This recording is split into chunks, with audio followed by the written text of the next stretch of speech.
Olá, tudo bem? Meu nome é Dayana Mendes, eu sou professora de português e nesse vídeo nós vamos falar sobre variação linguística.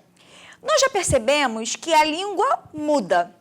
A língua está viva, ela se transforma com o passar do tempo. Isso me permite entender que existem diferentes tipos de variação linguística. Hoje nós vamos conhecer a variação histórica, também conhecida como variação diacrônica. Bom, você já deve ter percebido que algumas palavras perderam a sua função com o passar do tempo. Ao longo do tempo, nós deixamos de usar algumas palavras e inventamos palavras novas para atender os nossos novos gostos, a nossa nova tecnologia. Com o passar do tempo, nós também mudamos a maneira como escrevemos algumas palavras. Quando a gente está falando de variação histórica, a gente está falando justamente dessa capacidade da língua de sofrer uma mudança com o passar do tempo.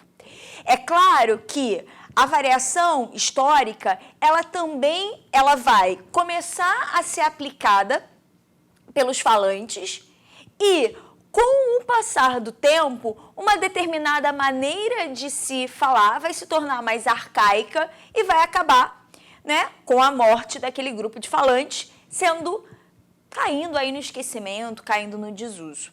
A variação histórica, ela leva em consideração a transformação no léxico, ela também leva em consideração o uso ou a perda do uso de uma determinada palavra ou expressão, o que envolve uma mudança na sua morfologia. Há também uma transformação na sintaxe e, por último, mas não menos importante, uma transformação na maneira como nós pronunciamos aquela palavra.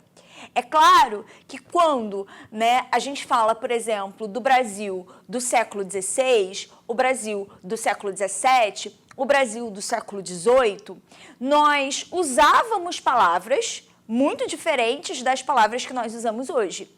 Mas a própria maneira de falar era diferente. Nós estávamos no século XVI e no século XVII muito mais próximos da maneira de se falar de Portugal. Nós tínhamos um sotaque que nos aproximava aí do sotaque português, que foi influenciado pelo galego. Quando a gente pensa, por exemplo, que no século XVI, no século XVII, nós usávamos, por exemplo, a expressão vossa mercê, que, com o passar do tempo, sofreu uma nova mudança e se tornou vós-me-sê, e com o passar do tempo ela evoluiu mais um pouquinho até hoje ser conhecida como você, nós entendemos que a língua ela sofre uma mudança e uma transformação. Mas é importante a gente perceber que o você, hoje, um pronome de tratamento que nós usamos com tanta frequência, ele não se transformou da noite para o dia. É claro que durante muito tempo, um grupo de falantes, provavelmente mais velho, continuou falando vossa mercê. Um grupo mais novo de falantes começou a falar vós-me-cê. Até que, com o passar do tempo, nós chegássemos aqui a forma de você. A língua, ela pode sofrer esse processo de transformação de uma mesma palavra, não é? Como a gente consegue perceber na mudança de vossa mercê para você, ela também pode aí sofrer um processo não de transformação ou diminuição de toda a palavra, ou uma redução da palavra, mas sim uma maneira diferente de escrever a ortografia de uma determinada palavra. É o caso, por exemplo, de farmácia e folha, que há algum tempo atrás se escrevia palavras, que há algum tempo atrás eram escritas com PH. A própria palavra linguiça sofreu uma mudança interessante no início desse século. Nós, antigamente, usávamos o acento do trema, mas por conta de um acordo ortográfico que foi feito entre o Brasil Portugal e os demais países, né, falantes aí da língua portuguesa, nós acabamos chegando a um acordo e a uma nova maneira de se pensar e escrever a palavra linguiça. Agora, nós não usamos mais a trema, porque o acento indicativo do trema entrou em desuso. Então, nós não acentuamos mais as palavras dessa maneira. Se nós pararmos para pensar, a palavra Twitter é uma palavra nova. Nós usamos Twitter, nós começamos a usar Twitter até bem pouco tempo atrás no Brasil. Então, nós pegamos o nome da marca da rede social, Twitter, transformamos esse nome em inglês em um verbo em português e, para isso, nós colocamos essa terminação em AR. E com o passar do tempo, nós começamos a usar a palavra twittar como um verbo.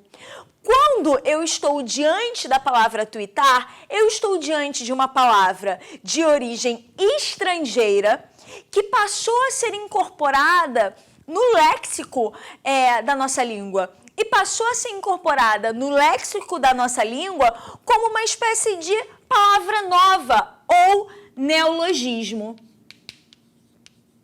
Se neologismo é a palavra nova, nós podemos pensar que a variante mais antiga se torna arcaísmo.